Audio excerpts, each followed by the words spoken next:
তো গাইজ আমি আজকে তো দেখান চলে আসলাম হেমিস্টার কম্বাটের 5 মিলিয়ন কম্বো আপনারা যেভাবে কালেক্ট করবেন তারই একটি ভিডিও নিয়ে। তো আজকের কম্বো নেওয়ার জন্য আপনারা প্রথমে ডেলি কম্বোর ভিতরে প্রবেশ করবেন। ডেলি কম্বোর ভিতরে প্রবেশ করার পর আপনারা যাবেন লিগাল নামের যে অপশনটি আছে লিগালের ভিতরে আপনারা টাচ করবেন। করার পর আপনারা নিচের দিকে এসেছেন, লেখেন ইউরোপ নামের যে অপশানটি আছে লেখেন ইউরোপ আপনারা টাচ করবেন। করার পরে আপনার প্রথম কার্ডটি এখানে পেয়ে যাবেন।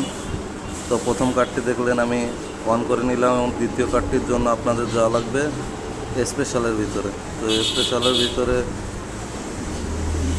মার্কেটের ভিতরে যাবেন, মার্কেটের ভিতরে যাওয়ার পরে আপনারা প্রথম যে অপশানটি আছে স্টেকিং নামের যে অপশানটি আছে ওইটা কালেক্ট করে নেবেন।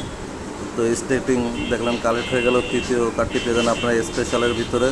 তো স্পেশালের ভিতরে যাওয়ার পরে আপনারা নিউ কার্ড নামের যে অপশানটি আছে ওটাতে কালেক্ট করবেন। কোয়ালিফাই ফর কামিং নামের যে অপশানটি আছে এটা আপনারা কালেক্ট করে নেবেন। দেখলেন কত সহজেই খালি 5 মিলিয়ন কম্বো আপনাদের কালেক্ট হয়ে গেল। সবার আগে ভিডিও পেতে আমার চ্যানেলটি সাবস্ক্রাইব করুন, লাইক করুন, ফলো করে পাশে থাকুন। ধন্যবাদ।